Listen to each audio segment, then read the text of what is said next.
Kepala Otoritas IKN. Kemudian beberapa waktu berikutnya Pak Presiden juga menerima surat permohonan pengunduran diri dari Bapak Bambang Susantono sebagai Kepala Otoritas IKN. Nah, pada hari ini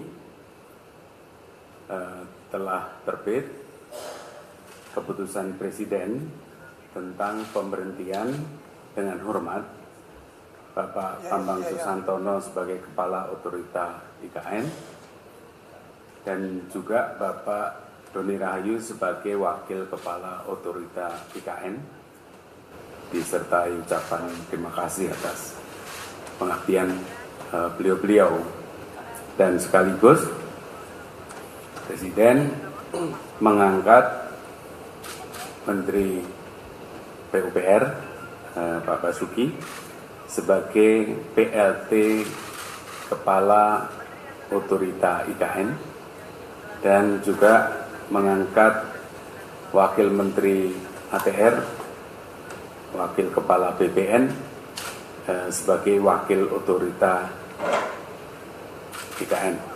Jadi Bapak Presiden berharap tadi beliau-beliau dipanggil, Pak Menteri PUPR dan Pak Wamen ATR dipanggil oleh Bapak Presiden agar dalam status sebagai PLT ini segera untuk menjamin percepatan pembangunan IKN dengan sebaik-baiknya dengan visi semula, ya, yaitu tetap konsisten pada rencana Nusa Rimba Raya, dan tentu saja juga memberikan manfaat positif bagi masyarakat sekitar juga. Saya kira itu pengantar dari saya. Saya persilahkan kepada Pak Menteri PUPR untuk menyampaikan selanjutnya.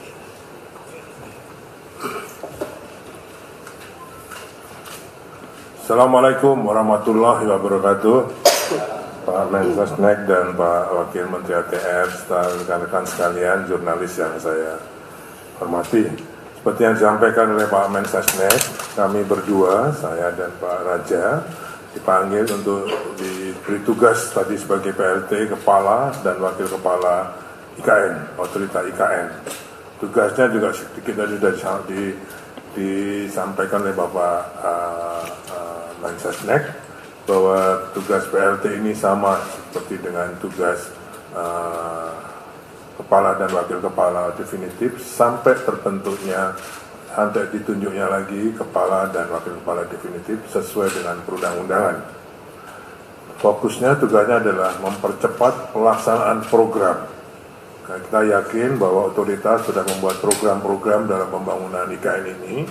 Nah, kami berdua ditugasi untuk mempercepat pelaksanaan program tersebut yang sesuai dengan urban design, sesuai dengan hasil sayembara yang lalu, urban design atau pengembangan atau pembangunan IKN ini dengan konsep negara Nusa Rimba. Pertama itu, jadi fokusnya yang pelaksanaan program ini permasalahannya adalah di tanah dan investasi.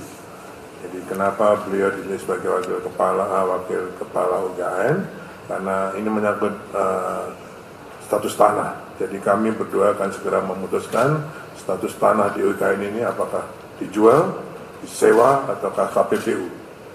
Ya, kami ingin mempercepat itu sehingga para investor tidak ragu-ragu lagi untuk melakukan investasinya. Yang kedua, karena status tanahnya akan lebih jelas, mereka akan juga lebih jelas status hukumnya sebagai investor di IKN. Nah, itulah fokus utama di dalam kami mengemban tugas sebagai PLT Kepala dan Wakil Kepala IKN ini. Yang kedua juga sesuai dengan Perpres IKN mempersiapkan embrio dari Pemdasus IKN. Karena nanti begitu Perpres ditandatangani oleh Bapak Presiden tentang IKN, maka akan ada embrio Pemdasus IKN tersebut. IKN tidak serta-merta menjadi Pemdasus. Karena memang tugas OIKN mempercepat pembangunan IKN itu sendiri. Kemdasut nanti akan disiapkan tersendiri oleh mungkin Satgas bersama dengan atau Task Force bersama dengan Kemendagri. Saya kira itu tadi yang disampaikan oleh Bapak Presiden tentang tugas-tugas khusus atau fokus dari PLT Kepala dan Wakil Kepala IKN. Saya kira itu yang kami sampaikan. Mohon doanya, mudah-mudahan apa yang disampaikan atau diharapkan oleh Bapak Presiden dan pemerintah ini bisa dapat kami berdua dengan sebaik-baiknya. Terima kasih. Assalamualaikum warahmatullahi wabarakatuh. Waalaikumsalam.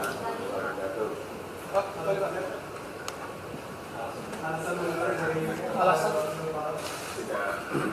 tidak disampaikan.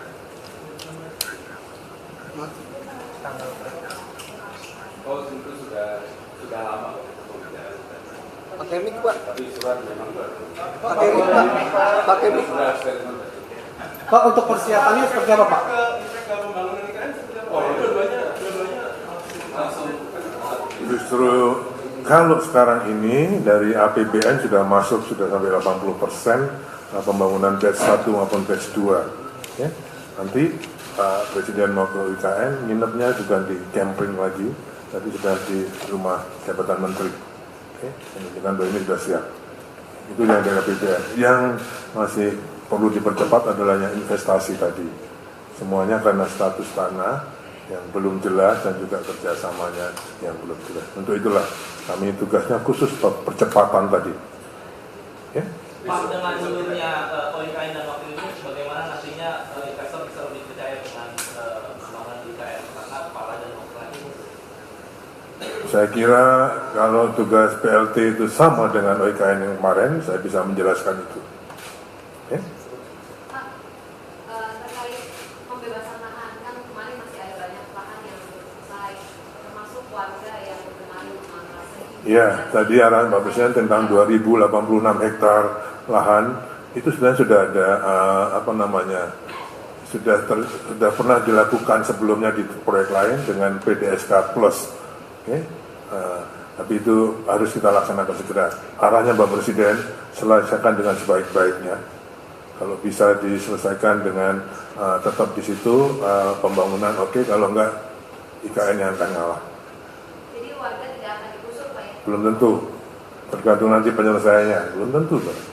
Kalau PDSK mereka terima, ya sudah tetap kita berikan pada warga. Tapi kalau masih belum bisa, ya kita IKN yang mengalihkan. Untuk kepentingan warga harus diutamakan. Ya, gitu. Jadi penyelesaian sosial itu tidak hanya diajak bicara, tapi juga ada penyelesaian misalnya butuh rumah, butuh tanah, butuh jalan, butuh sekolah, puasa. Ya, tapi kepentingan warga diutamakan. Oh, untuk proses. Oh enggak, itu lain lagi. Kalau untuk 17 Agustusan, saya kira Pak Mesana sudah mempunyai skenario simulasinya, besok akan kita lakukan. Besok siang kita akan IKN. Ya. Oke, terima kasih. Assalamualaikum. Proses hukumnya sendiri berapa lama?